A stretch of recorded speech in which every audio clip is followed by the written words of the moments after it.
वो तमाम सारे नवयुवक, वो तमाम छोटे मुन्ने, नन्हे मुन्ने, वो तमाम उनके मम्मी पापा, वो तमाम सारे बहुत सारे लोग जो आज शो में शरीक हो रहे हैं, उन सब का बहुत बहुत शुक्रिया। Thank you so much. बातचीत के सिलसिले को शुरू करने के लिए आज मैं एक बार फिर से आपके बीच में कैनॉट प्लेस में हाजिर हूँ। मुझे मालूम है बहुत सारे लोग इंतज़ार करते हैं कि शो शुरू होने वाला होगा, यहाँ शो थोड़ी देर देख के उसके बाद जाएंगे। मैं आता हूँ, आपके पास आता हूँ। बाहर से आते हैं बहुत सारे लोग थोड़ी देर के लिए बातचीत के सिलसिले से जुड़ने के लिए। शुक्रिया sir, thank you so much. बातचीत का जो सिलसिला आज शुरू होना है उसमें दो बातें बहुत प्रमुख हैं, इम्पॉर्टेंट हैं, जिनको कि मैं रख दूंगा। वो मुद्दा तो सीधे सीधे आपसे जुड़ेगा यहाँ पर। एक तो ममता बनर्जी से, वो अभी ऑक्सफोर्ड यूनिवर्सिटी में थी, उसके कॉलेज में वो कुछ बोल रही थी और मुद्दा ये था कि वहाँ पत्रकारों ने उनसे पूछा कि देश की जो अर्थव्यवस्था है वो 5वें, कुछ दिनों में 30वें और 2060 में ये पहली अर्थव्यवस्था होगी मुल्क दुनिया में। उन्होंने कहा कि मैं इस बात से सहमत नहीं हूँ। दूसरी बात जो है, वो जो मुद्दा है, वो राहुल गांधी ने अपने कांग्रेस के जिला अध्यक्षों को बुलाया था और जिला अध्यक्षों को बुला के उन्होंने बात कही, लेकिन वहाँ पे उन्होंने कुछ कंपेयर किया और वो अंग्रेज़ों के का जो शासन है और उसकी वो तुलना कर रहे थे आरएसएस से, कि वो जो था वो अंग्रेज थे लेकिन उनसे हमने संघर्ष लिया, यानी कांग्रेस ने लोहा लिया और उनको भगाया। लेकिन ये तो जोक है, जोक मतलब यहाँ पे मजाक है। आरएसएस को करें, आरएसएस और की विचारधारा और आरएसएस के लोग जो जोक के समान हैं, जो मजाक की तरह हैं, इनको भगाना या हटाना या अपदस्थ करना या उनके विचार को अपदस्थ करना कोई बहुत बड़ी बात नहीं। ये दो बातें हैं, इसमें जनता के बीच में हूँ और पैनल के साथ हूँ। पैनल पे जो लोग हाजिर हैं उनसे मैं आपका तारुफ करा देता हूँ। ईशान त्यागी जी कांग्रेस का पक्ष रखने के लिए मौजूद हैं, राहुल त्रिवेदी जी जो कि बीजेपी का पक्ष रखने के लिए मौजूद हैं, राघवेंद्र दुबे जी जो समाजवादी पार्टी का पक्ष रखने के लिए मौजूद हैं, डॉक्टर मोहम्मद बिलाल राजनीतिक विश्लेषक, बहुत बहुत शुक्रिया, अजय अरोड़ा जी राजनीतिक विश्लेषक, बहुत बहुत शुक्रिया, शैलेंद्र दुबे जी राजनीतिक विश्लेषक, बहुत बहुत शुक्रिया, मोहम्मद इस्लाम साहब बहुत बहुत शुक्रिया, थैंक यू सो मच, और वो तमाम सारे लोग जो मौजूद, और भैया ऑटो वाले Upadhyay ji, thank you so much. कहाँ से आना हुआ? मैं आता हूँ आपके पास जी। Basically Haldwani district. हल्द्वानी से तो बहुत ज्यादा दूर नहीं, लेकिन बहुत पास में ही है। बच्चे गुड़गांव में रहते हैं। हाँ जी, भाई सन इन लॉ। बहुत अच्छा हुआ, बहुत बहुत शुभकामनाएं। बेटियां आ रही हैं। आ रही हैं, अरे बहुत अच्छी बात है। 47 ईयर पहले मैंने कनॉट प्लेस से अपना लाइफ शुरू कर दी। 400 रुपए में नौकरी करी थी, यहाँ मेरा ऑफिस था प्लाजा सिनेमा। 400 रुपए में? हाँ। तो मुझे आज देखता हूँ इतनी गंदगी यहाँ पर, मैं देख रहा हूँ NDMC, what NDMC is doing I don't know. अभी अंदर घुसा पार्क में इतना गंदगी है। सर ये बात एनडीएमसी की नहीं है, मैं आपको एक बात बताऊं, आप तो मसाला नहीं खाते, आप थूकते भी नहीं होंगे। मैं मालूम है, जब यहाँ आता हूँ पानी की बोतल देता हूँ या पानी पीने के लिए देता हूँ, पानी वहीं पीते हैं, वहीं उसी जगह बोतल फेंक के चले जाते हैं। हमारी आदतें खराब हैं गुरुजी। कूड़ा फेंकते हैं अपनी खिड़की से और दोष देते हैं एमसीडी को या जो म्युनिसिपल कॉर्पोरेशन। ऐसे गए गुजरे लोग हैं हम शब्द बहुत तीखा इस्तेमाल करते हैं बाबूजी। थैंक यू सो मच, आपका बहुत बहुत स्वागत है, थैंक यू सो मच, बहुत बहुत शुक्रिया। आदतें बड़ी खराब हैं लेकिन हैं तो आदतें, क्या करोगे, है ना, बदलनी पड़ेंगी, है ना। अगर मुल्क को देखो, वहीं पड़ी है ना बोतल, वहीं पिए, वहीं टप से डाल दी, वहीं टप से डाल दी। अरे रख लेते, मुझको दे देते, मैं डाल देता जाके। पान खाएंगे और पान खाने के बाद क्या करते हैं? थूक देते हैं। कहाँ? रोड के किनारे पे। अपनी जेब में थूक लो। वो नहीं करेंगे। वो हमारा घर है, अपने घर में कैसे थूक दें? तो आदतें बड़ी खराब हैं, क्या करें, कहां तक बोलें, किससे बोलें, कितना बोलें। ना एनडीएमसी ना कुछ। हम आपके लिए 250 सफाई कर्मचारी लगाएं क्योंकि आप थूकते हैं जहां जहां, वहां जाके साफ करें। आप यूं हैं 2000? अरे मैंने तो कह दिया 2500 आदमी, 2000 आदमी इसलिए लगाएं कि भैया जी थूकेंगे कहीं, तो जहां थूकेंगे वहां हम जाके साफ करेंगे। ये तो हमारी चरित्र है। हम कहते हैं गंदगी, गंदगी तो है, मुझे मालूम है, ऑफ कोर्स गंदगी है, साफ करना चाहिए, लेकिन इतना तो हम भी तो कर सकते हैं कि पानी पीते हैं वहीं गिरा देते हैं बोतल। मैं बटोरूंगा अभी आके, ब्रेक में आ रहा जी। ये गुटखा बंद होना चाहिए। अरे गुटखा बंद होना चाहिए, मैं तो कह रहा हूं गुटखा बंद होना चाहिए। पहले तो अपने जो सबक है ना अपने घर से शुरू होता है। अपने घर से शुरू होता। माफ करना बाबूजी, नहीं नहीं, और प्रवचन तो हम रोज देते हैं यहाँ पे, हम इसीलिए आते हैं, इसी प्रवचन के लिए पैसा मिल रहा है मुझे, हम रोज प्रवचन दे रहे हैं, रोज सुनाई पड़ रहा है। घर से, अपने घर में हम नहीं सुधरेंगे ना। खैर, बहुत अच्छा लगा हल्द्वानी से, ज्यादा बोल गया मैं। 2 मुद्दे मैंने रखे, बातचीत का सिलसिला शुरू करते हैं। आपको जिस पर बोलना हो, ममता बनर्जी वाले पॉइंट पे बोलना हो, और या राहुल गांधी ने जो आरएसएस को लेकर कहा कि वो मजाक है, राष्ट्रीय सेवक संघ को वो बताते हैं मजाक है, अंग्रेजों को भगा दिया, वो मुश्किल लड़ाई हम कांग्रेसियों ने लड़ी, अरे ये तो मजाक है। कौन? आरएसएस मजाक है। या तो ये मुद्दा आप बोल सकते हैं, या वो ममता बनर्जी जी ने जो वहां ऑक्सफोर्ड के कॉलेज में बोला कि मैं नहीं मानती कि भारतीय अर्थव्यवस्था मजबूत हुई है या मजबूत हो रही है। जी, पहले ऑटो वाले उपाध्याय जी ने फोन उठा, अपना हाथ उठा कर दिया। जी सर, मैं कहना चाहता हूं, राहुल गांधी जी ने कहा कि हमने अंग्रेजों को भगा दिया। मैं राहुल गांधी जी से पूछना चाहता हूं कि आपके कांग्रेस पार्टी का एक नेता अगर अंग्रेजों की लाठी खाया हो तो बताइए, आप एक नेता बता दीजिए। अंग्रेजों के लिए, अंग्रेजों को भगाने की जो लड़ाई लड़े नेताजी सुभाष चंद्र बोस, उनको तो 2 साल पहले जो उन्होंने जड़ें हिला दी थी अंग्रेजों की। ये कांग्रेस पार्टी जो बनी है, अंग्रेजों ने अपनी सहूलियत के लिए बनाया था, और जिसका संस्थापक वो यूम इटावा मैनपुरी का कलेक्टर था, जो अंग्रेज था। अरे गजब, क्या बात है, ये ऑटो चलाते हैं, वाह भाई वाह, क्या बात है। जी राहुल जी, नागपुर की सेना ने क्या देश को आज़ाद कराया? कितने लोग शहीद हुए हमारे? एक का नाम इन्होंने कहा, एक का नाम बता दें। मैं कहता हूँ आरएसएस वाले एक का नाम बता दें। भारतीय जनता पार्टी का उदय नहीं हुआ था, और ये माननी चाहिए राजनीति से हट के जिन्होंने सींचा है देश को। आप मानते हैं कि यही कांग्रेस, वही कांग्रेस, एक ही कांग्रेस है? अरोड़ा जी, देखिए प्रतीक जी, आपने बड़ा अच्छा प्रश्न किया। कांग्रेस एक विचारधारा है, वो पहले भी वही थी, आज भी वही है। आज हम सत्ता में नहीं है। और अरोड़ा जी बोलेंगे, सिर्फ अरोड़ा जी बोलेंगे ना, अरोड़ा जी बोलेंगे। तो अरोड़ा जी एक चीज बताइए, फिर डिवीजन क्यों करना पड़ा आपको कांग्रेस के अंदर? देखिए, इतनी बड़ी पार्टी, जहां तक डिवीजन की बात है, तो विचारधारा एक थी तो क्या हो गया? डिवीजन विचारधारा तो स्वतंत्रता आंदोलन की थी, उसमें सबको एक थे, सारे लोग एक थे। आपने नहीं, उसमें आरएसएस एक नहीं थी, बिल्कुल। मैं कह रहा हूँ, आरएसएस नहीं कह रहा हूँ, कांग्रेस का डिवीजन क्यों करना पड़ा? कांग्रेस का डिवीजन हमने नहीं किया। जिस प्रकार से किसने किया? जैसे बड़ी गंगा, मैं आपसे पूछ रहा था, ये कांग्रेस और वो कांग्रेस एक है? तो गंगा से कई गंगाएं निकलती हैं, यमुना से कई नदियां निकलती हैं। इसी प्रकार से हमारी गंगा कांग्रेस है। राइट। इन्हें सनातन के बारे में कुछ पता ही नहीं है। चाहे कितनी भी शाखा बन जाए, गंगा एक ही है। जमुना की शाखा कितनी भी हो जाए, जमुना एक ही है। वैसे ही आरएसएस एक ही है, उसकी शाखा जितनी भी हो जाए। और ये क्या लड़ेंगे? आज विश्व की सबसे बड़ी स्वयंसेवी संगठन है आरएसएस, और विश्व की सबसे बड़ी राजनीतिक पार्टी है भाजपा। ये राहुल गांधी तो खुद ही मजाक हैं, कभी पप्पू के नाम से, कभी नो। राहुल जी, ये पार्टी विद द डिफरेंस वाले व्यक्ति से मैंने सवाल पूछा था, राहुल जी। और राहुल जी, मैं इस बात का पूरा तवक्को रखता हूं आपसे, और इस बात का इम्कान कि आपको और आपकी विचारधारा को कोई कुछ कहेगा, आप जवाब देने के लिए स्वतंत्र हैं। लेकिन क्योंकि हम जनता के बीच हैं, आपको उदाहरण रखना चाहिए शिष्टता के साथ। Thank you so much. हाँ, यह बात आपको बिल्कुल खराब लग सकती है कि जो 100वीं अपनी वर्षगांठ बना रहा हो, आप उसको मजाक कहें। सवाल तो पूछा जा सकता है कि आप वही कांग्रेस हैं जिन्होंने आजादी दिलाई थी, या कोई दूसरी कांग्रेस है? सवाल तो पूछा जा सकता है आपसे। ऑफ कोर्स, राहुल ने आ रहा हूं, just give me a second. जी देखिए, यही विचारधारा है, यही फर्क है आरएसएस की विचारधारा में, और यही फर्क है कांग्रेस की विचारधारा में। जिस तरह के अपशब्द का प्रयोग अभी भारतीय जनता पार्टी के आप उनको मजाक क्यों कहेंगे? फिर आप जोक क्यों कहेंगे उनको? आप क्यों कहेंगे जोक? सुनिए, मजाक कहना अलग बात है, लेकिन किसी पे पर्सनल टिप्पणी करना, किसी के नाम को गलत तरीके से बोलना, नाम छोड़, मैं भगा दूंगा यहाँ से, 2 सेकंड लगेंगे तुम्हें। मैं आपके पास आ रहा हूँ, मैं बिल्कुल आप ही के पास रहूंगा। जब मैंने अरोड़ा जी को कहा, व्यक्ति छोटा है, विचारधारा बड़ी है, आप व्यक्ति को कुछ भी कह सकते हैं, लेकिन विचारधारा को जब कहेंगे तो टकराहट होगी।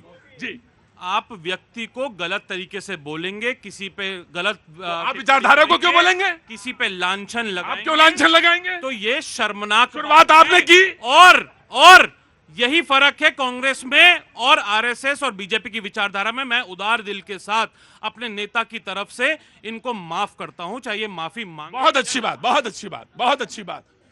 लेकिन नेता माफी मांगेंगे या नहीं, इस पर अभी बहस है, इस पर अभी बहस है। हाँ जी, नेता माफी नहीं मांगेगा चाहे कुछ भी हो जाए। ये अभी मांग रहे हैं क्या वो सुमन जी जो अभी महाराणा सांगा का जो विवाद छिड़ा हुआ है करणी सेना और उनका, उन्होंने माफी मांगी। वो तो बोल रहे हैं कि महाराणा सांगा तो गद्दार तो ये भैया क्या है कि बोलने पे पूरी आजादी है, अभिव्यक्ति की आजादी है। कहा कि अब कुछ मन में आए बोले रहो, बोले रहो, बोले रहो। लेकिन बोलने से अगर सत्ता मिल रही है तो मुझे बताओ। हाँ, नहीं बोल सकते राणा सांगा के खिलाफ, नहीं बोल सकते, बिल्कुल नहीं बोल सकते। जो भी युद्ध लड़ा वो युद्ध जीता, वो हारा ही नहीं कभी युद्ध में। क्या गजब है। मुझे मालूम बाबू, मुझे तो ज्यादा इतिहास नहीं आता। ना ना ना, हाँ राजस्थान से मुझे मालूम है तुम्हारा खून खोलता होगा, लेकिन संयम रखना, संयम रखना। हाँ, संयम के साथ बात करेंगे जी। प्रतीक जी, जो शब्द है ना मजाक, वो अपने आप में ये परिभाषित करता है। अगर आप किसी विचारधारा के बारे में ये कहेंगे तो कितना बड़ा हास्यास्पद स्टेटमेंट है ये। वो कैसे है? आरएसएस की विचारधारा की बात की, जो आरएसएस जो आज अंतर्राष्ट्रीय स्तर पे सबसे बड़ा समाजसेवी और सांस्कृतिक संगठन है, और तमाम ये लोग तर्क देते हैं ना कि उसका रजिस्ट्रेशन भी नहीं है। आरएसएस में पूरे देश में 144 करोड़ में से कोई भी व्यक्ति अगर चाहे तो अभी इसी क्षण उसको ज्वाइन कर सकता है। इतना उदार दिल है उनका, जो उसके लिए कोई स्क्रीनिंग की आवश्यकता नहीं है। जो नंबर 1, नंबर 2, उसके आरएसएस के जो है अम्ब्रेला के तहत 40 जो है स्वयंसेवी संगठन जो विविध क्षेत्रों में काम करते हैं। नंबर 1, भारतीय मजदूर संघ देश का सबसे बड़ा संगठन, ऑफिशियल औपचारिक तौर पे सबसे अधिक संख्या है भारतीय मजदूर संघ की, जिसमें सबसे अधिक मजदूर संगठन रजिस्टर्ड है। नंबर 1। नंबर 2, किसानों के लिए सबसे बड़ा जो संगठन भारतीय किसान यूनियन, भारतीय किसान संघ, सॉरी, वो सबसे ज्यादा किसान उसमें जो रजिस्टर्ड है। नंबर 3, सहकार भारती, लघु उद्योग भारती, अखिल भारतीय ग्राहक पंचायत, कितने संगठन है, एकल विद्यालय, सेवा भारती। ये तमाम लोग बात करते हैं ना कि आम लोगों के लिए, गरीब लोगों के लिए सबसे बड़ा देश के अंदर जो काम करने वाला सेवा भारती, गरीब बस्तियों के बीच में काम करने वाला। आप मजाक उड़ाएंगे, विचारधारा का मजाक उड़ाएंगे। और सबसे बड़ी बात देखिए, जो किसी भी व्यक्ति ने किसी नेता के बारे में वो शब्द इस्तेमाल किया, मैं उसके फेवर में नहीं हूं, नहीं कहना चाहिए। लेकिन आप ये देखिए ना, उनके क्रियान्वयन किस तरह से, धरातल पे काम किस तरह से। जिस पार्टी को लगातार 3 बार जो है देश की आवाम, देश की जनता सर्वाधिक मतों से जो जीत के समर्थन देती आ रही है, क्या वो 24 करोड़ लोग मजाक का पर्याय है क्या? राइट। अभी इन्होंने किसान संघ की बात करी। मुझे याद है वो समय जब देश का अन्नदाता दिल्ली आना चाहता था आंदोलन करने के लिए, एमएसपी की डिमांड लेके आना चाहता था, और 3 काले कृषि कानून जो ये सरकार लेकर आई थी उसका विरोध करने आना चाहता था। तो हमने देखा था किस तरह से दिल्ली के बॉर्डर पे, चाहे वो उत्तर प्रदेश में हो, हरियाणा में हो या पंजाब में हो, किस तरह से उनको पीटा गया, उन पे आंसू गैस बरसाए गए थे। तब ये किसान संघ कहां था?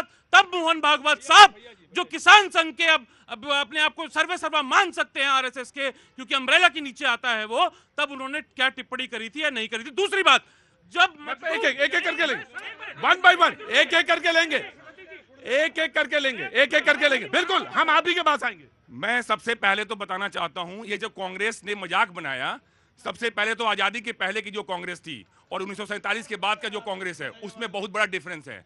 आजादी के पहले लाला लाजपत राय थे, बिपिन चंद्र पाल। बिल्कुल, आप इस पे इतिहास के इस पहलू पे मैं आपसे पूछूंगा, मैं पूछूंगा, क्योंकि मैं पूछूंगा, आप जरूर आइएगा इस पर। मैंने सवाल यही रखा था कि ये कांग्रेस और वो कांग्रेस एक है, लेकिन इन्होंने किसान में आंदोलन पे बात की। तो मैं आ जाऊंगा। मैं आपसे पलट के एक सवाल पूछता हूं।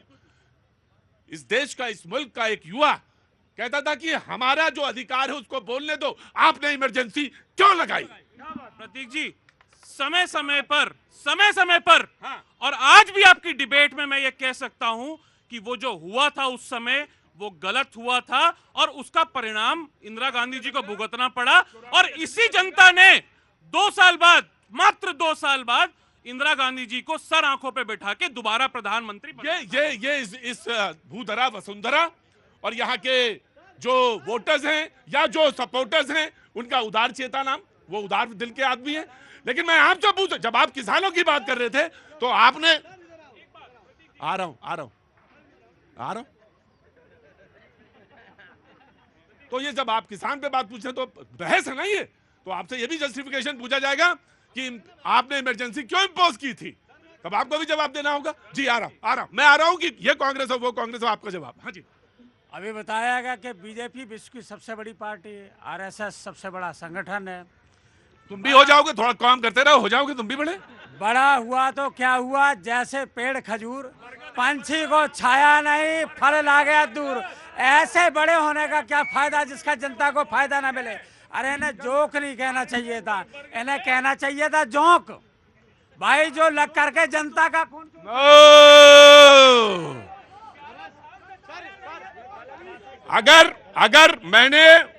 अगर मैंने बीजेपी को उस शब्द के लिए टोका कि जो उन्होंने कांग्रेस के किसी नेता के लिए इस्तेमाल किया, तो यहां पे आपको नेता को क्या कहा जाता है, तुरंत आवाज आएगी। जहां से पानी लेके लोग पीते हैं, तुरंत लोग कहेंगे आपको। इसलिए आप भगा दूंगा, 2 मिनट लगेगा यहां से। ये डिबेट है, यहां पे डिसिप्लिन रहना चाहिए। व्यक्ति बड़ा नहीं है, विचार बड़ा है। और जिस समाजवादी चेतना से आप आते हैं वहां लोहिया है, इसको मत भूलिएगा। और इस पर बात का आंदोलन करूंगा। यह कांग्रेस वो कांग्रेस, फर्क या एक। उस कांग्रेस में नरम दल गरम दल थे, लाला लाजपत राय थे, बाल गंगाधर तिलक थे, पटेल थे, सारे लोग थे। 1947 में जब देश आजाद हुआ, महात्मा गांधी ने कहा था कि इस कांग्रेस को अब खत्म कर देना चाहिए, इसकी जरूरत नहीं है, क्योंकि एक आंदोलनकारी एक कांग्रेस थी, इन्होंने आंदोलन किया था। उसके बाद के जो कांग्रेस बनी वो सिर्फ और सिर्फ एक नेहरू परिवार के, नेहरू खानदान के मुट्ठी में और उनका गुलाम बन के रह गई, एक परिवार के। तो वो कांग्रेस है ही नहीं। राहुल गांधी का ये कहना ही सरासर गलत है कि हमारी जो कांग्रेस है। और ये राहुल गांधी क्या कहेंगे, गुजरात में जाके कहते हैं कि हमारे कार्यकर्ता बीजेपी से मिले हुए हैं। इनकी बात को इतने बड़े मजाक तो ये खुद बनाते हैं। इनको राइट। देखिए, कांग्रेस एक विचारधारा है और कांग्रेस की विचारधारा है कि समावेशिता के साथ इस देश को आगे बढ़ाया जाए। और हमारी विचारधारा गांधी जी की विचारधारा है, हमारी विचारधारा सरदार वल्लभ भाई पटेल जी की विचारधारा है, हमारी विचारधारा सुभाष चंद्र बोस जी की विचारधारा है, हमारी विचारधारा अबुल कलाम आजाद जी की विचारधारा है। हमारी विचारधारा इस देश में बसी हुई है। दूसरी बात सबसे महत्वपूर्ण, राइट, वन बाय वन मैं आऊंगा। उन्होंने कहा नेताजी सुभाष चंद्र बोस की विचारधारा है, तो कांग्रेस पार्टी से नेताजी सुभाष चंद्र बोस ने इस्तीफा देकर के आजाद हिंद फौज क्यों बनाई उन्होंने? पट्टा भी सीता रमैया की बात कर रहा है वो। हाँ जी, मैं आ गया। सर ये बताइए आप, क्या हुआ हाथ में छोड़ो, हाथ को छोड़ो आप। क्यों, कहा ना तुम तुम्हारी चिंता नहीं करेंगे हम। कहाँ से आना हुआ? सर मैं सुल्तानपुरी एरिया से हूँ। बहुत बहुत शुभकामनाएं। क्या नाम बाबू? अमित कुमार डंडोरिया।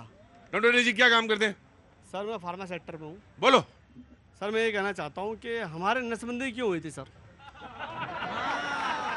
सवाल बहुत सीरियस है, हंसने की बात नहीं है। ये सवाल हंसने की नहीं है। जो स्वतंत्रता की बात कर रहे हैं, अभिव्यक्ति की बात कर रहे हैं, मौलिक अधिकारों की बात कर रहे हैं, हम में से बाबूजी जानते होंगे, हम में से आप में बहुत सारे लोग पैदा नहीं हुए होंगे। और इन्होंने पूछा कि नसबंदी की क्यों हुई थी? नसबंदी का जबरदस्ती वाली भी। सर क्यों हुआ था सर? हाँ क्यों हुआ मुझे तो मालूम है, बाबूजी को बिल्कुल याद है, बाबूजी को तो बिल्कुल याद होगा। हाँ जी, इस कांग्रेस को भगाओ यहाँ से। दो कैसे? विचार है, विचार है। गई थी। देखिए जी, विचारधारा की मैं बात कर रहा था, हमने अपनी विचारधारा बता दी। हम तो तिरंगे में विश्वास रखते हैं, हम तो लोकतंत्र में विश्वास रखते हैं पूरे देश के। क्या भारतीय जनता पार्टी वाले, इनकी विचारधारा नाथुराम गोडसे से मिलती है या गांधी जी से मिलती है? मुझे एक सवाल का उत्तर दिलवा दीजिए कि नाथुराम गोडसे को ये लोग मानते हैं या गांधी जी को मानते हैं? और क्या ये नाथुराम गोडसे मुर्दाबाद बोल पाएंगे कि नहीं बोल पाएंगे? मैं तेरा का पहाड़, मैं बिल्कुल आ रहा हूं। मैं जवाब दूंगा, उसके बाद उनसे जवाब लूंगा। पहले मैं कहूंगा, मैं नहीं पूछा तो क्या? मैं इस यूनिवर्सिटी का वाइस चांसलर हूं, मैं इस यूनिवर्सिटी का वाइस चांसलर हूं, मैं ही जवाब दूंगा। नो अरे आप कैसे देंगे? पहले वही जाऊंगा, मैं वही जाऊंगा। लो वो दे। ये डिबेट नहीं है, ये डिबेट नहीं है। बोलो लो बाप चलन नहीं। ये देश अभी बहुत पीछे है सर, बहुत पीछे है। नहीं, मैं एक मिनट बेटा आ रहा हूं, मैं आ रहा हूं, नसबंदी वाले आ रहा हूं। मेरी डिबेट में नाथूराम गोडसे का कोई जिंदाबाद कह दे, वो इस डिबेट में घुस नहीं सकता, इस रस्सी के इस तरफ आ नहीं पाएगा। इस मुल्क, इस रुकिए, 13 का पहाड़ा तुम सुनाओ, ये कौन सी बात हुई? 19 का पहाड़ा सुनाओ, ये कौन सी बात हुई? और दूसरी बात, वो मेरी डिबेट में आएगा नहीं इस देश। और गांधी इस देश का राष्ट्रपिता है और है जी। आप राहुल जी जाए, आप भी पीछे, सारे लोग पीछे। हाँ। गांधी जी को तो हमने जो सम्मान दिया वो इन लोगों ने ये क्या बोलेंगे? प्रधानमंत्री ने जवाब दिया है, तुमने पढ़ा नहीं। मैं कह रहा हूं कि नाथूराम गोडसे ना आरएसएस से उनका कोई संबंध था, ना भारतीय जनता पार्टी से कोई संबंध था, बिल्कुल संबंध नहीं था। एक व्यक्ति के लिए जिंदाबाद या मुर्दाबाद बोलने का काम ये लोग करते हैं, क्योंकि ये व्यक्ति को पूछते हैं। ये आज तक नेहरू गांधी परिवार को पूछते रहे, इसलिए इनको व्यक्ति को पूछते हैं। और नरेंद्र मोदी जिंदाबाद बोलिए, आप बोलिए ना, बोलिए। और रही बात इनके कांग्रेस विचारधारा की, तो इनकी विचारधारा और भारतीय जनता पार्टी की विचारधारा में यही फर्क है कि हमारे लिए राष्ट्र सर्वप्रथम है। राष्ट्र, भगवा और भगवा ध्वज और राष्ट्र का ध्वज, यही हमारी विचारधारा है। सवाल राष्ट्रध्वज है जिसका हो वो डिबेट को भटकाइए मत। एक मिनट, सारे लोग बैठेंगे वहां पे, पहले सारे लोग बैठेंगे, कोई नहीं, कोई पार्टी का हो, सारे लोग बैठेंगे, सारे बैठ जाओ, बैठिए। नहीं, मैं बैठने दीजिए, मैं व्यवस्था बना, मेरा काम। बैठिए। नो, कोई माफी नहीं। राहुल बैठिए, प्लीज बैठिए, आप बैठिए जी। सवाल यह है कि डिबेट करना ही नहीं है। डिबेट तो इस पे करनी है, लड़ाई करनी है, डिबेट करनी नहीं है। और ये सिद्ध करना है कि हम ही यहां में हैं, तो तुम तो हो ही नहीं, ये डिबेट करना है। नसबंदी बताएंगे भैया क्यों है। अगर ढंग से हो गई होती तो ये समस्या जी। मैं आ रहा जी। मैं तुम्हें दूंगा 10 सेकंड। मुझे बड़ा ही चिंता होती है अगर कोई भी व्यक्ति जो कहे मेरी विचारधारा जो है सर्वोपरि है, सर्वमान्य है, समावेशी है, तो क्या वो इस तरह का आचरण करेगा? वो अपनी बात रखेगा मजबूती की तरह, न कि माफी मांगो, ये मीडिया वो मीडिया, अरे अपना विचार रखिए ना, और लोग स्वीकार करेंगे उसको। जो है क्यों आपको इतनी दिक्कत हो रही है? जो लेकिन वो है नहीं, जो शब्द है ना सही मायने में मजाक, उसका जो है पर्याय बनने का प्रयास कुछ लोग कर रहे हैं, मैं उनका नाम नहीं लूंगा।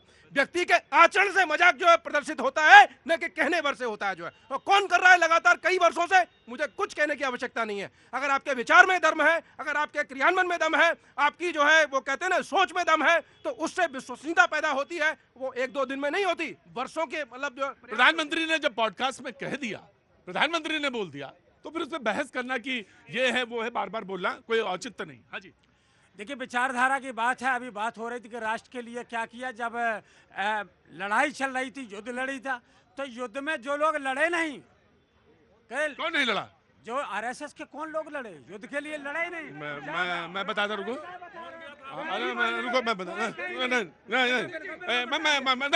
एक करके तुम सवाल पूछा कि कौन, हाँ कौन लड़ा। हाँ जी, वीर सावरकर, ठीक है ना? एक मिनट रुकिए, रुकिए, नहीं, माफी की बात की इन्होंने।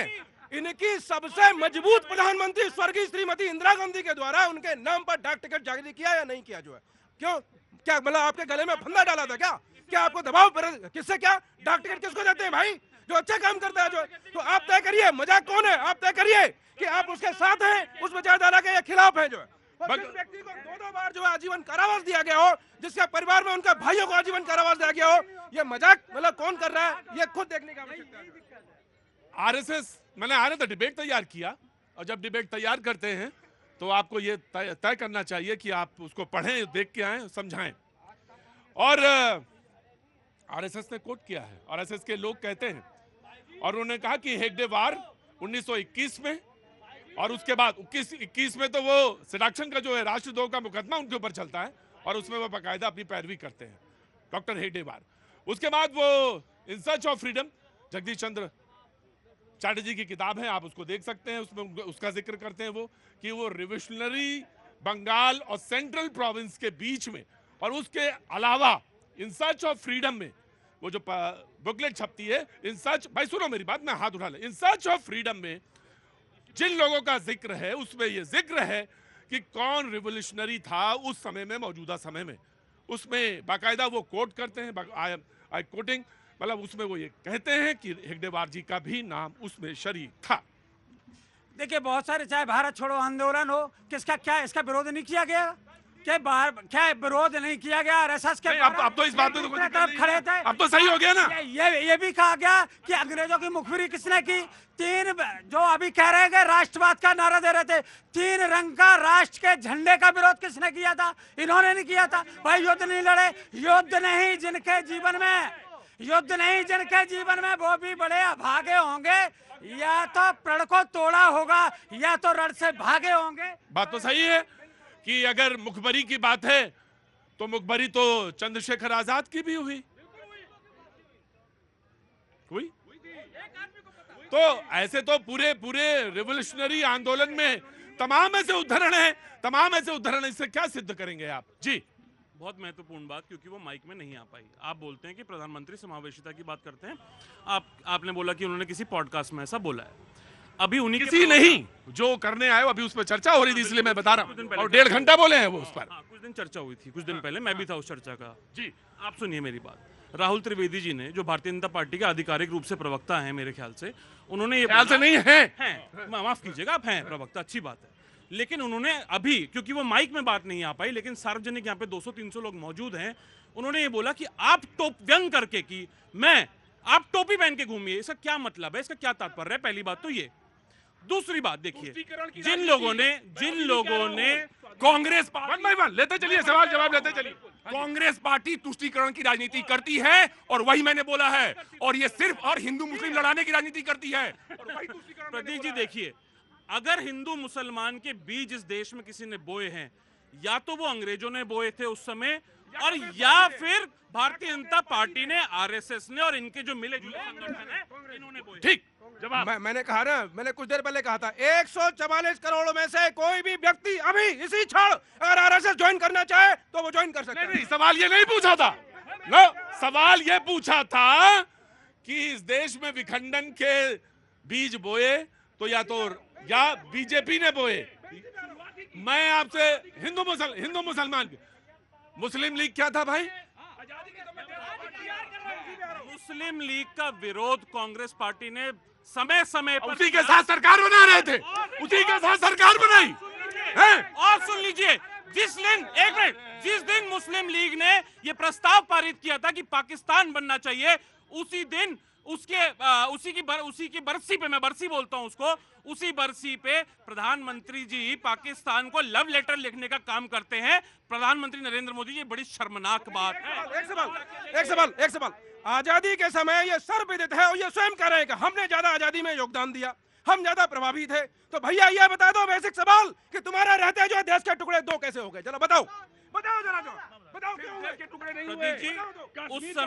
उस समय जो परिस्थितियां थी, और सभी अपने सारे लॉजिक पे परिस्थितियां थी, इस देश का आम आदमी ये भी पूछता ना, उस देश की परिस्थितियां, अरे तो लीडरशिप आपके पास थी, आंदोलन तो आप लड़ रहे थे, आजादी का आंदोलन तो आप लड़ रहे थे। चलिए, ये तो आपने मान लिया कि आजादी का आंदोलन हम लड़ रहे हैं। मैंने कहा, आप बकौल आपके,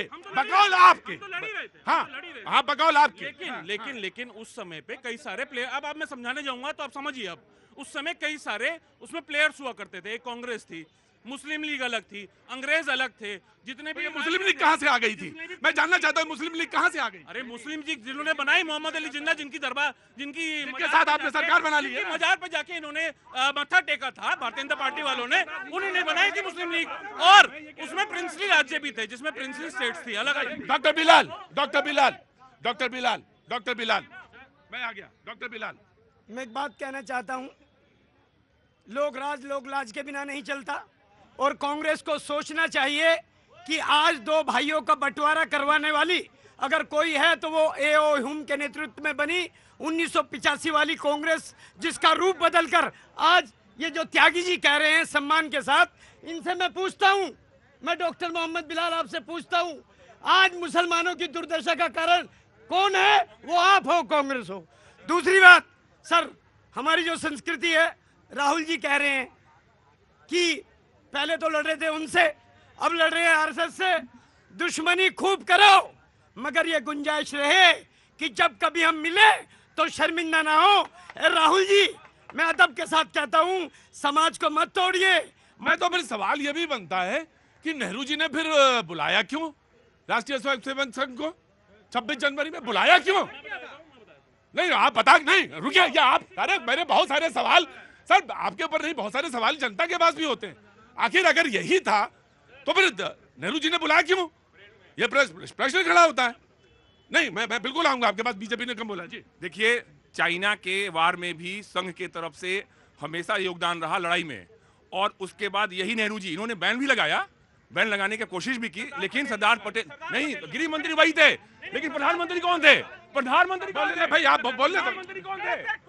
अरे आप ही इतिहास थोड़ी ना पढ़ा है। आज अगर देश में कोई भी निर्णय लिया जाएगा तो वो मोदी जी के नाम से लिया जाएगा। सरदार पटेल जी गृह मंत्री थे, प्रधानमंत्री नेहरू जी थे, और नेहरू जी के निर्देश में लगाया गया बैन, और बाद में चाइना वार के बाद 26 जनवरी को परेड में उनको शामिल किया गया संघ को। और ये लोग सिर्फ और सिर्फ एक व्यक्तिवादी पार्टी है कांग्रेस पार्टी। ये सिर्फ नेहरू गांधी परिवार के साथ इनको जुड़े हुए पार्टियां हैं। और रहे बात गांधी की बात कर रहे हैं, इनको पता नहीं है कि गांधी जी ने 1947 में कांग्रेस पार्टी से रिजाइन कर दिया था, वो उसके सदस्य नहीं थे। ये क्या गांधी की बात करते हैं? अगर इतने ही गांधी जी को इनके ऊपर विश्वास था, अगर इतना ही विश्वास था तो गांधी जी, अगर, अरे रुको यार, अरोड़ा मालूम है गांधी जी बोलो।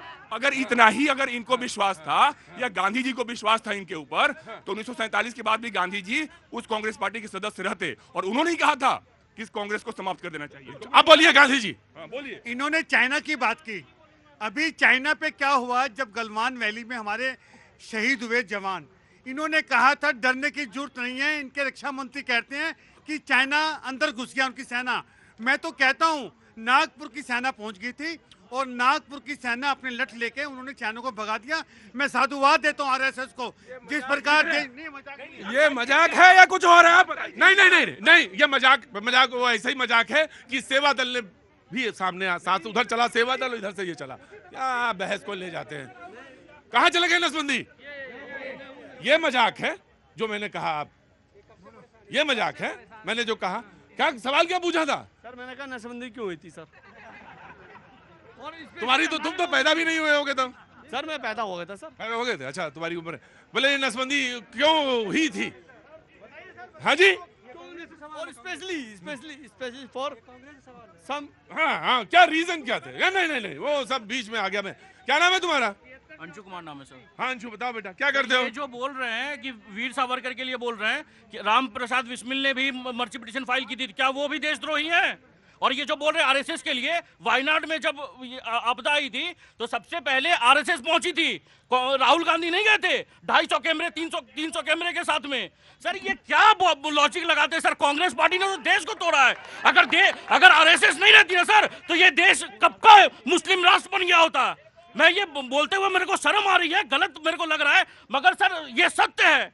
और ये कांग्रेस वाले हमसे, मैं तो, तुम्हें गलत क्यों लगा ये बात की? क्योंकि तुम्हें लगा कि ये बात सही नहीं है, इसीलिए तो गलत लगा होगा ना। मुस्लिम देश, ये देश बन जाए, गजवा हिंद इन लोग का सपना है। नहीं, मैं तुम्हारे सवाल का जो पहला हिस्सा है मैं उस पर जवाब देता हूँ। यकीनन वायनाड में वो सबसे पहले, और बेटा शायद हम लोगों में से बहुत सारे लोग पैदा नहीं हुए होंगे जब कश्मीर पे कबाइलों का वो आक्रमण हो गया। आरएसएस वाज देयर आल्सो, वो वहां भी मौजूद थे। तो सवाल ये है कि जो ये कहते हैं कि वो मजाक है, कैसे मजाक है? मैं आपसे जानता हूं जी। सम्मानित राहुल गांधी साहब तो कुंभ में भी स्नान करने भी नहीं गए, तो इन्हें क्या पता सनातन कल्चर का, सनातनी सभ्यता का इनको क्या पता, हिंदुस्तानी सभ्यता को क्या पता? ये तो इटली कल्चर। गोवा को भी पुर्तगालियों से आजाद कराया आरएसएस ने। देखिए बहुत महत्वपूर्ण बात है, फैक्ट्स जाने चाहिए। बिल्कुल फैक्ट जाने चाहिए। जनता भी सर्च करे इस बात को कि जब निर्मम रूप से गांधी जी की हत्या करी गई थी नाथूराम गोडसे के द्वारा, उसके बाद सरदार पटेल जी ने आरएसएस पे बैन लगाया था और उसको हटाने का काम अगर किसी ने किया था वो पंडित नेहरू ने किया था। अब ये पूछते हैं एक मिनट सुन लीजिए, अब ये पूछते हैं कि क्यों उसमें हटाया कैसे होगा? क्योंकि अगर गवर्नमेंट में लगा होगा तो कोई तो सर्चिंग कमेटी बनी होगी, इसीलिए तभी हटा होगा। ऐसे तो नहीं हटा सकते, इच्छा से तो नहीं हो सकता कोई। इसी पे आ रहा हूँ। नेहरू जी हमेशा समावेशिता की बात करते थे, उनका उदार दिल था और वो ये चाहते थे कि सभी जितने भी प्लेयर्स हैं पूरे देश में, चाहे कोई भी हो, चाहे वो वामपंथी दल हो, चाहे वो आरएसएस हो, चाहे वो कांग्रेस पार्टी हो, चाहे वो एक एक बच्चा क्यों ना हो, उसको इस देश की भागीदारी मिले। और इसीलिए मतलब वो हटा सकते थे लेकिन लगा नहीं सकते थे। मेरा सवाल तो वही है ना तुम्हारा, मैं तुम्हारा ही लॉजिक तुम्हें वापस कर रहा हूं कि वो लगा दिया, लगाने में शरीक नहीं थे, हटाने में शरीक। लगाने में शरीक नहीं थे, हटाने में थे। आप जाके हिस्ट्री पढ़िए, उनके बयान पढ़ूंगा, जरूर पढ़ूंगा। और मुझे मालूम है गवर्नमेंट मुझे मालूम है कैसे फंक्शन करती है। सुन लीजिए, और आपने कभी जिक्र किया था कि क्या हेडगेवार साहब का उसमें आंदोलन में मैंने आरएसएस को कोट किया है और उन्होंने कहा, आपने आरएसएस को कोट किया। नेशनल आर्काइव्स, क्योंकि 10 साल से तो मोदी जी की सरकार है, भारतीय जनता पार्टी की सरकार 10 साल से ज्यादा हो गए, क्या नेशनल आर्काइव्स में ऐसा एक भी डॉक्यूमेंट है या नहीं? आपने सर्च किया होगा, मुझे बताइए ऐसा एक भी डॉक्यूमेंट नहीं है। मेरी जानकारी में तो नेशनल आर्काइव्स में ऐसा कोई डॉक्यूमेंट नहीं है कि हेडगेवार साहब का कोई भी स्वतंत्रता आंदोलन में उनका कोई भी कॉन्ट्रीब्यूशन था। मैं ये जानना चाहता हूं नेशनल आर्काइव्स के डॉक्यूमेंट्स में कोई ऐसा आर्काइव मौजूद है जो ये सिद्ध कर दे कि यही कांग्रेस थी जिसने देश की आजादी में आंदोलन में हिस्सा लिया था? मैं भी जानना चाहता हूं। अरे भाई आपको सीधा, आप तो लॉजिक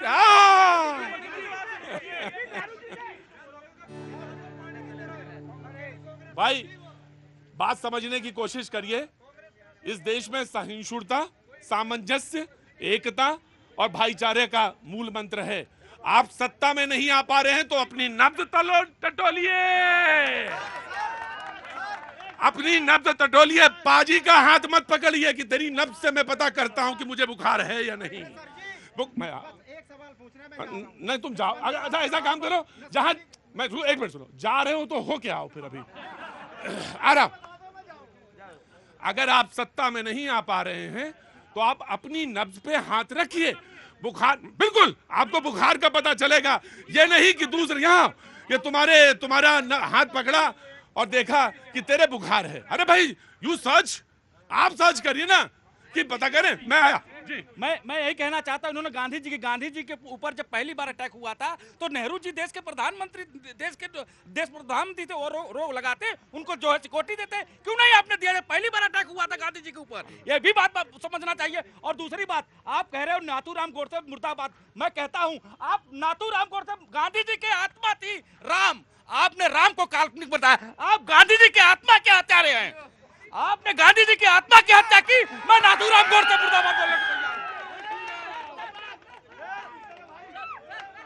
ये जो आम आदमी होता है ना, ये आम जनता जो होती है ना, उसका सर तर्क भी बड़ा अजीब सा होता है और इतना सॉलिड ग्राउंड पे होता है कि ठीक है मान लिया आपकी बात, लेकिन जब गांधी को गोली लगी तो उसके मुंह से कुछ और शब्द नहीं निकला, है राम निकला। और आपको राम को आप काल्पनिक बताते हो, तो जब आप काल्पनिक का हलफनामा देते हो तो वो तो आत्मा की ही बात हुई ना। Very logic. आपसे मैं तब तक नहीं पूछूंगा जब तक आप खड़ा नहीं होना सीख लेंगे, डिसिप्लिन खड़े होना सीखिए। जी अरुणा जी, नाथूराम गोडसे की बात हुई, नाथूराम गोडसे इतना इंपॉर्टेंट हो गया। बात छेड़ी। प्रज्ञा ठाकुर कौन थी?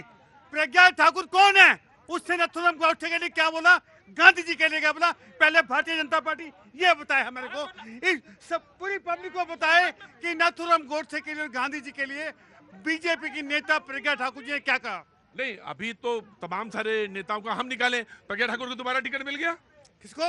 नहीं, लेकिन उसे कहा है नहीं कहा, उसने कहा है नहीं कहा। मैं एक बात जानना चाहता हूँ, इस देश की आत्मा गांधी है, इसमें कहीं कोई संशय नहीं, इसमें कहीं कोई दो राय नहीं। वो हमारा राष्ट्रपिता है और राष्ट्रपिता है या तो और रहेगा। मैं कह रहा हूं इसमें कोई बहस नहीं, ना मैं इस पे बहस चाहता हूं, ना मेरे इसमें डिबेट में बहस होगी। और बराए मेहरबानी नहीं नहीं नहीं नहीं नहीं नहीं बोला नहीं। सबसे पहले नाथूराम गोडसे किसने बोला? किसने बोला? उन्होंने बोला, कांग्रेस ने बोला, नाथूराम सबसे पहले बोला। हाँ मैं कह रहा हूं, बिल्कुल तो क्यों नहीं? बिल्कुल आप सही कह रहे हैं कि गांधी जी इस देश की आत्मा थे, आत्मा है और आत्मा रहेंगे भी। और गांधी जी जो जिसमें आत्मा है, जिनके अंदर से राम निकला, जो आत्मा थी, आत्मा को छलनी करने वाले व्यक्ति को कभी भी कोई व्यक्ति नहीं कह सकता। ये तो घर कह नहीं सकते, उनको मुर्दाबाद क्या बोलेंगे, लेकिन उस बहस में नहीं जाना चाहिए। मैं कहता हूं कि सामाजिक समरसता बनी रहे, सारे धर्म के लोग एक छत के नीचे हों। इन लोगों ने जैसे भेद करने का काम किया है, विभेद करने का काम किया है। कांग्रेस की सरकार थी तो अटल बिहारी वाजपेयी को यूएन में भेजा था, नहीं भेजा था? तब क्यों भेज नहीं था? क्या श्यामा प्रसाद मुखर्जी को क्या मंत्री नहीं बनाया था? नहीं थे ना, पार्टी में बनाया था। ये समरसता थी। समरसता ऐसी होनी चाहिए कि चाहे दूसरे दल का हो, किसी दल का सम्मान करना चाहिए। और राष्ट्र से बड़ा कोई भी नहीं है, कोई धर्म मजहब नहीं है। मैं एक बात बताएं कि वो समय कुछ और था भाई साहब। वहां पे इस समय बहस नहीं होती थी ऐसे जैसे ये हम लोग लड़ रहे हैं। मुखर्जी साहब के बारे में अगर पढ़ा होगा आपने, बिल्कुल पढ़े लिखे आदमी है, वो डिजर्व करता था आदमी, और वो बहुत डिजर्व करता था, पढ़ा लिखा आदमी था। तो इसलिए नहीं कि भैया तौल के लाना, और तौल के लाओगे तो राज्यसभा मिलेगी, अन्यथा नहीं मिलेगी। ये वो समय नहीं था। जी मैं आ गया। सर, जो मेरे भाई कह रहे हैं, मैं अदब के साथ कहूँ, सामाजिक समरसता के लिए अटल जी की सरकार में एपीजे कलाम साहब को राष्ट्रपति बनाया था, नहीं बनाया था? एक बात। और ये मेरे कांग्रेस के साथी कह रहे हैं, मैं एक बात कहना चाहता हूँ कि तू इधर उधर की बात ना कर, ये बता के कारवां क्यों लूटा। मुझे राहजनों से गिला नहीं, आपकी रहबरी का सवाल है। ये टुकड़े करवाने वाले आप और आरोप लगाने वाले भी आप। कमाल की बात है। तो कृपया, ये जनता जनार्दन सब जानती है, ये सब जानती है, इससे कुछ नहीं। अरे पता चला नसबंदी क्यों कराई गई थी? आया प्रतीक जी, वही है ना जो शब्द इस्तेमाल हुआ था, मजाक। और मुझे तो बड़ा आश्चर्य हो रहा है, लगातार एक लाइनें हैं ना, चरे बेती यही तो मंत्र है अपना। और वो क्या है कि कुछ जो संगठन जिनके ऊपर ये आरोप लगा रहे हैं, वो तो जो है पॉजिटिविटी की तरफ जो जा रहे हैं, लगातार ये प्रयास कर रहे हैं कि जो सरकार की जो योजनाएं हैं, इतना बड़ा आरोप लगा रहे हैं कि विभाजन कर रहे हैं, उसमें लाभार्थी क्या सभी वर्गों के लोग नहीं है? क्या सभी धर्मों के लोग नहीं है? किस तरह की बात करते हो आप? जो मतलब इतना बड़ा झूठ, इतना बड़ा छदम। अरे कुछ तो फैक्चुअल बात करिए। राइट। मैं सबसे पहले समाजवादी पार्टी ने जो कहा कि समरसता, ये निहत्थे कार सेवकों पे गोली चलवाते हैं और समरसता की बात करते हैं। ये राणा सांगा को देशद्रोही बताते हैं और ये समरसता की बात करते हैं। ये देश में आग लगाने की काम कर रहे हैं। और ये कांग्रेस पार्टी में अभी तक इनके प्रवक्ता के तरफ से नेहरू जी से बात शुरू होती है और राहुल गांधी पे खत्म होती है। एक उसके अलावा नेता का नाम उन्होंने नहीं लिया कि हमारे फ्रीडम फाइटर कौन थे, कितने थे।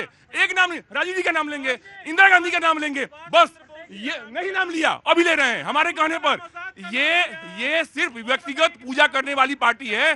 और गांधी ने नरसिंहा राव का नाम नहीं लिया। बातचीत के सिलसिले को जोड़ने के लिए एक बार फिर से मैं आपके बीच में हाजिर है। बड़ी गहमा गहम बहस थी, वो होगी भी, क्योंकि जो शब्द इस्तेमाल थे, मैंने ममता जी का भी बयान ऑक्सफोर्ड के किसी कॉलेज में दिया गए वक्तव्य को भी यहाँ रखा था, लेकिन जनता ने चुना कांग्रेस के वक्तव्य को, राहुल गांधी के वक्तव्य को, और उससे बहस आगे बढ़ी और काफ़ी गहमा गहमी वाली बहस थी। लेकिन सारे लोग यहाँ पे जो मौजूद हैं उन सबका बहुत बहुत स्वागत करता हूँ। किसान नेता भी आ गए, वो भी मौजूद हैं, मैं आपका भी स्वागत करता हूँ, बहुत बहुत शुक्रिया। पटना से मौजूद हैं, मैं उनका भी स्वागत करता हूँ। और वो तमाम सारे लोग जो दूर से आते हैं, इकट्ठा होते हैं, बुजुर्ग हैं, हमारे शो को पसंद करते हैं या यहाँ पे इकट्ठा हैं, उन सबका बहुत बहुत। आप सारे लोग कहाँ से हैं? महाराष्ट्र से। महाराष्ट्र में कहाँ से? नागपुर से। आज बहस तो वहीं चाहिए थी, नागपुर से ही थी बहस। एक्चुअली मैं नागपुर से, आरएसएस को लेकर, जो राष्ट्रीय स्वयंसेवक संघ को लेकर जो वक्तव्य दिया गया, उस कांग्रेस ने कहा कि वो मजाक है। इस पर तीखी प्रतिक्रिया और इस पर बहस हुई। हमारे ट्रैफिक के रिसर्च के और वो तमाम सारे पहलुओं को हमेशा शोज में बताते रहे। हमारे साथ बड़े लंबा उनका सफर रहा, वो अपने बच्चों के साथ मौजूद हैं। बहुत बहुत शुक्रिया sir, thank you so much. जी कांग्रेस, देखिए, जिस आप वक्तव्य का बात कर रहे हैं, क्योंकि आपने बोला कि अपनी नफ्स टटोलनी चाहिए, तो कांग्रेस बखूबी अपनी नफ्स टटोल रही है। ठीक है, हमने चुनाव हारे या जो भी किया, लेकिन अब हम मजबूती पा रहे हैं। जो आप जिस मीटिंग की बात कर रहे हैं, जनता को भी पता होना चाहिए कि जितने भी डिस्ट्रिक्ट प्रेसिडेंट हैं और शहर अध्यक्ष हैं, नगर अध्यक्ष और जिला अध्यक्षों की मीटिंग कांग्रेस पार्टी ले रही है, जिसमें राहुल गांधी जी, मल्लिकार्जुन खड़गे जी, वहाँ के प्रदेश अध्यक्ष और जितने भी लोग हैं वो अच्छी बात है, स्वागत योग बात है। और अपने संगठन को मजबूत करने का हम काम कर रहे हैं। उसी परिप्रेक्ष्य में हमने ये बोला कि अगर एक मैं और जितने भी मेरे लोग मेरे को सुन रहे हैं, अगर एक कांग्रेस का बब्बर शेर जिस तरह से राहुल गांधी जी बोलते हैं वो खड़ा हो जाए, तो वाकई में भारतीय जनता पार्टी और आरएसएस का जो एजेंडा है, देश विरोधी एजेंडा, उसको हराना एक जोक है। हम खड़े हो जाएंगे और उसके बाद इनको हराने का काम बखूबी करेंगे, आप देखेंगे। देश विरोधी, ये शब्द का नाम देश विरोधी। आप एक बार बताइए, एक मतलब मुझे एग्जाम्पल दीजिए। आप एक बार बताइए शैलेश जी, अब तो उन्होंने संशोधित कर लिया समाज विरोधी, हालांकि दोनों ही एक ही हैं, मीनिंग एक ही है, मुझे मीनिंग एक ही है। मैं एक बात बताइए, आप क्या समझते हैं कि ये देश की जो जनता है ये बेवकूफ नजर आती है आपको शक्ल से? नहीं, मुझे ये बताइए, यहाँ ये आप नजदीक आइए, आपको बेवकूफ नजर आते हैं हम क्या शक्ल से? ये इनको मनन करने की आवश्यकता है। नमस्ते। नहीं, मनन तो करना चाहिए, ऑफकोर्स मनन करना चाहिए। मैंने कहा, फिर कह रहा हूं, चुनाव जीतना है तो अपना हाथ पे, नफ्स पे हाथ रखो, दूसरे का हाथ मत पकड़ के कहो कि तुम बेवकूफ हो। अरे अपना हाथ देख नहीं रहे हो, अपना नफ्स देख नहीं रहे हैं, हम कहाँ खड़े हैं इसका तो मूल्यांकन हो नहीं पा रहा है। दूसरे से कह रहे तुम्हारे तो बुखार है, अरे डरो मत, तुम्हारे तो बुखार है। अरे बुखार क्या है जी? बाबूजी कहाँ से आना हुआ? सर उत्तराखंड से। हम एक चीज पूछना चाहते हैं कि जिस तरह से हम केदारनाथ की यात्रा करते हैं बिना सेना के, बिना पुलिस के, ऐसे हम अमरनाथ की यात्रा कब बिना सेना के और बिना पुलिस के करेंगे? ये हम देश की जनता से पूछना चाहते हैं और खासकर मुस्लिम समाज से।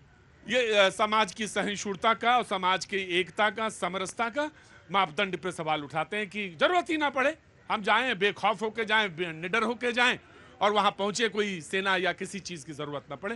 ये उसकी तरफ इशारा कर रहे मैं जी। धारा 370 हटने के बाद जम्मू कश्मीर में जो हालात बदले हैं और जिस तरह से वहां आतंकवादियों के खिलाफ चीजें चल रही हैं, मुझे पूरा विश्वास है कि आने वाले समय में जैसे हम माता वैष्णो देवी के यहाँ दर्शन करने जाते हैं, वैसे ही अमरनाथ भी बिना सुरक्षा के जाएंगे और अवश्य जाएंगे। पहली चीज। दूसरी चीज, सीआरपीएफ तो आपके यहाँ पर भी है, सिर्फ सुरक्षा के लिए है। दूसरे वो मतलब वो बहस करने की जरूरत ही नहीं, बता क्या वहां पे तो जा ही नहीं पा रहे थे, बंद रही हैं। दूसरी बात ये कह रहे हैं कि हम संगठन मजबूत कर रहे हैं कांग्रेस पार्टी। कैसे? जो गुजरात में राहुल गांधी भाषण देके आए कि हमारे लोग, हमारे कार्यकर्ता बीजेपी से मिले हुए हैं आधे से ज्यादा, या मणिशंकर अय्यर जो हैं, जो राहुल गांधी पे सवाल उठाते हैं, या जो इनके बाकी नेता हैं वो राहुल गांधी के पे ही सवाल उठा रहे हैं। पार्टी के अंदर शशि थरूर जी भी सवाल उठा रहे हैं। तो आखिर जिस पार्टी के अंदरूनी ही इतने मजाक बने हुए चीजें हैं, वो आदमी कैसे संगठन तैयार करेगा? और देश की जनता समझती है कि जिस तरह से देश में बड़े बड़े दंगे, फसाद, तुष्टीकरण की राजनीति 2014 से पहले होती थी, उन सब पे विराम लग गया है। और मैं तो ये भी कहता हूं, कि चलिए भाई ठीक है, आप कांग्रेस के लीडर हैं, वो नहीं समझ, लेकिन जो उमर अब्दुल्ला कर रहे हैं उस पर भी गौर करो। उमर अब्दुल्ला ने आपके सामने बयान दिए हैं और उसको भी सोचना चाहिए, समझना चाहिए चुनाव में क्या चीज है, क्या। अब वो चुनाव जीत के आए हैं तो समझना कि आखिर चुनाव में क्या चीज की जरूरत है, रोना कहाँ रोना है, किस पर रोना है, कितना रोना है, क्या ढेर सारा या कम या ज्यादा, तो समझना चाहिए जी। एक मिनट मैं आऊंगा आराम से। अभी क्या मैं ये कहना चाहता हूं कांग्रेस पार्टी को कि आपने आरएसएस पर तो उंगली उठा दिया। पीएफआई जो इस देश में 2047 तक इस्लामिक राष्ट्र बनाने की विचारधारा लेकर के चलता था, आपने उसका विचार कभी नहीं किया। तो उन्होंने उसको तस्दीक भी नहीं करी। नहीं, कभी विरोध भी नहीं किया। अरे तो तस्दीक भी नहीं करी उन्होंने। तो ये आरएसएस पर कैसे सवाल कर सकते हैं? जिस पीएफआई और इनकी पार्टी के नेता, इनकी पार्टी के कार्यकर्ता